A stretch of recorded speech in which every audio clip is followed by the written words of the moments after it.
Je continue. Donc Rémi se sert maintenant la moitié de cette quantité. Donc la moitié de cette quantité, c'est-à-dire la moitié des 0,75 litres. Hein. C'est ça que ça veut dire. Donc pour calculer la moitié de 0,75, eh ben on fait un demi, ça c'est la moitié. Le mot 2, on le remplace par un fois. Et après, on met la quantité en question, 0,75. C'est la même chose que 0,75 divisé par 2, c'est-à-dire 0,375 litres. Et donc, quel calcul donne le résultat directement? Pour calculer la moitié de 3 quarts, on a le droit de poser ça directement. Là, en écrivant ça, je calcule la moitié de 3 quarts, ou les 3 quarts de la moitié d'ailleurs, ce qui revient exactement au même. 3 quarts fois 1 demi, ça veut dire 3 quarts de la moitié, ou comme une multiplication marche dans les deux sens, on pourrait dire que c'est la même chose que 1 demi fois 3 quarts, c'est-à-dire la moitié de 3 quarts. Et donc quand je fais ce produit-là, donc je multiplie les numérateurs entre eux, 3 fois 1, ça fait 3, et 4 fois 2, les dénominateurs, je les multiplie aussi entre eux, 4 fois 2, ça fait 8. Donc la moitié de 3 quarts, ça revient à la même chose que 3 huitièmes. Et si on calcule 3 huitièmes, 3 divisé par 8, ça fait bien 0,375. Alors, l'exercice suivant, que représente en minutes et secondes la moitié de 3 quarts d'heure? On vient de le faire, la moitié de 3 quarts. On vient de le faire, sauf que c'était par rapport à 1 litre. Là, maintenant, on vous demande par rapport à 1 heure. La moitié de 3 quarts, ça se calcule comme ça. La moitié de 3 quarts. Et après, on met la quantité par rapport à laquelle on veut calculer cette fraction-là.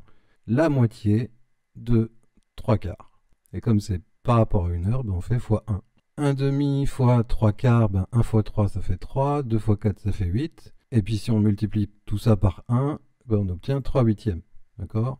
3 huitièmes. Mon unité j'était en heures, donc le résultat obtenu c'est des heures. Donc si je veux l'avoir en minutes, il faut que je convertisse cette unité d'heure là, il faut que je la convertisse en minutes.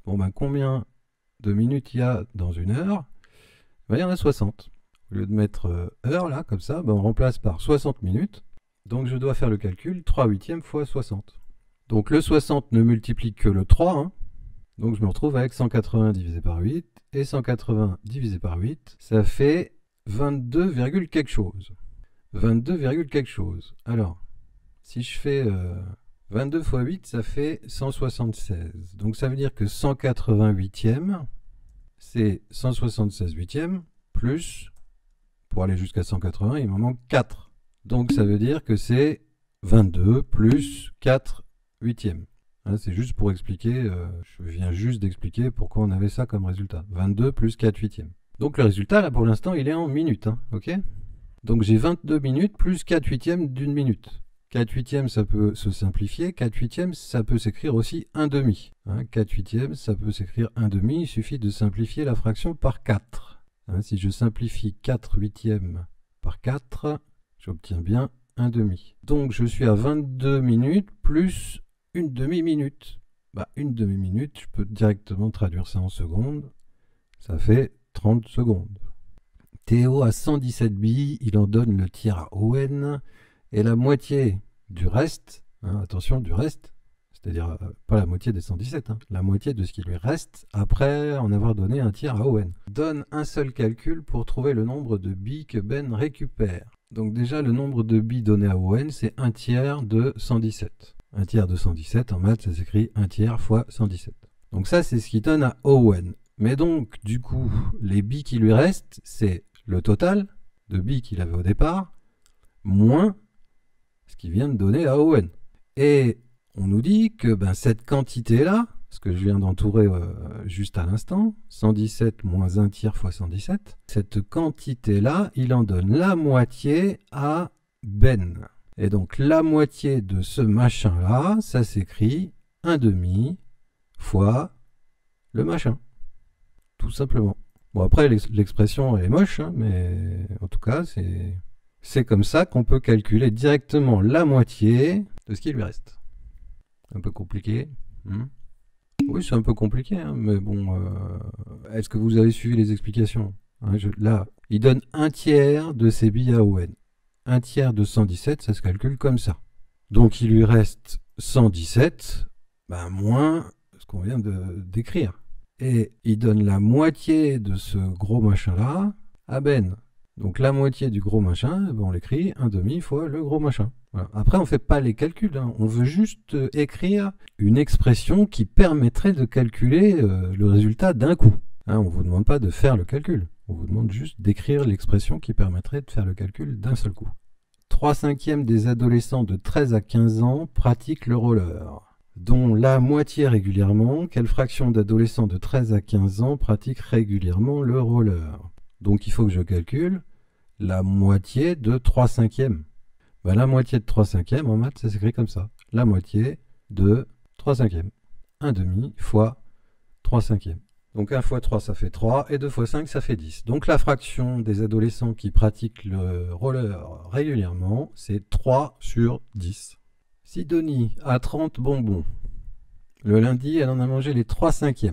Le lendemain, elle en a mangé les 3/4 de ce qui restait. Combien en a-t-elle mangé le mardi?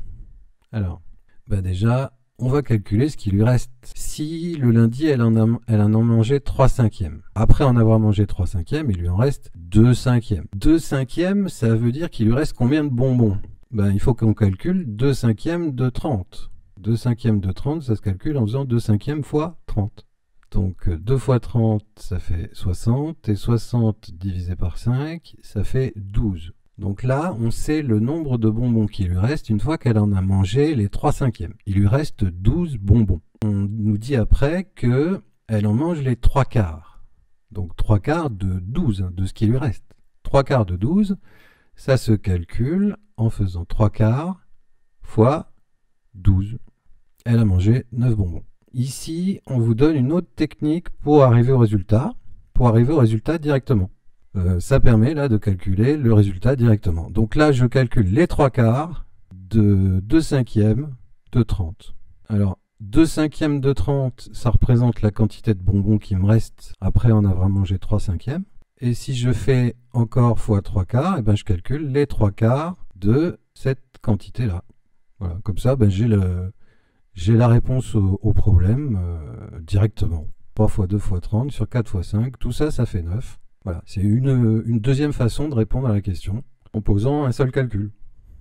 Est-ce que ça va, cet exercice? Alors, pour ceux qui disent bof, si elle mange 3/5 des bonbons, elle mange 3/5 des bonbons, donc du coup, il lui en reste 2/5. Et 2/5 de 30, ça fait 12 bonbons. Ça veut dire qu'il lui reste 12 bonbons. Si elle mange les 3/4 de ce qui lui reste, ça veut dire qu'elle mange les 3/4 de 12. Et les 3/4 de 12, ça vaut 9. Ça, vous oubliez, si vous n'arrivez pas à faire ça, c'est pas très grave pour l'instant. Mais au moins que, voilà, si elle mange 3/5 des bonbons, ça veut dire qu'il lui en reste 2/5. 2/5 de 30, ça fait 12. Et on mange 3/4 des bonbons qui restent, c'est-à-dire 3/4 de 12, ça fait 9. Voilà. Si vous comprenez ça, c'est déjà bien. Le jardin occupe les 4/5 de la surface d'un terrain. Les 2/3 de la surface du jardin sont réservés aux légumes. Quelle fraction de la surface du terrain les légumes occupent-ils? Alors, on va essayer de faire un schéma. On a un terrain. Sur ce terrain, on nous dit que le jardin occupe les 4/5. 4/5, ça représente grosso modo un truc comme ça. Donc le grand machin, c'est le terrain en entier. Les 4/5, c'est le jardin. Et on nous dit que les 2/3 de la surface du jardin, donc les 2/3, ça représente à peu près ça, on va dire. Donc les 2/3 du jardin, c'est des légumes. Donc quelle fraction de la surface du terrain les légumes occupent-ils? Le jardin, il occupe les 4/5 du terrain. Et les légumes occupent les 2/3 du jardin, c'est-à-dire les 2/3 de 4/5. Donc 2/3 de 4/5, ça se fait en maths en posant 2/3 fois 4/5. 2/3 fois 4/5, on fait 2 fois 4 sur 3 fois 5, ça fait 8 sur 15. Donc la surface de légumes représente une fraction du terrain total de 8 sur 15. Maintenant, si on me dit que l'aire du terrain est de 450 mètres carrés, quelle est l'aire de la portion où sont les légumes? Je sais que la fraction c'est 8/15, donc il faut que je calcule les 8/15 de 450 mètres carrés. Donc 8 quinzièmes fois 450. Alors là, ils simplifient là. Ils font pas la multiplication, ils simplifient. 450, ils disent que c'est 30 fois 15, donc on peut simplifier par 15. Et du coup, il me reste plus que 8 fois 30 sur 1. Donc 8 fois 30, ce qui fait 240. Ceux qui m'ont dit bof, je répète rapidement, écoutez bien. Les légumes, c'est 2 tiers. 2 tiers de quoi? 2 tiers de la portion qui est réservée au jardin. Et le jardin, c'est 4 cinquièmes du terrain total. Donc les légumes, c'est 2 tiers de 4 cinquièmes. Hein, la fraction du terrain de légumes, c'est 2 tiers de 4 cinquièmes, c'est-à-dire 8 quinzièmes du terrain total. Si le terrain mesure 450 mètres carrés, pour savoir ce que représentent les 8 quinzièmes de 450 mètres carrés, on pose 8 quinzièmes fois 450. Et après, le calcul nous donne 240.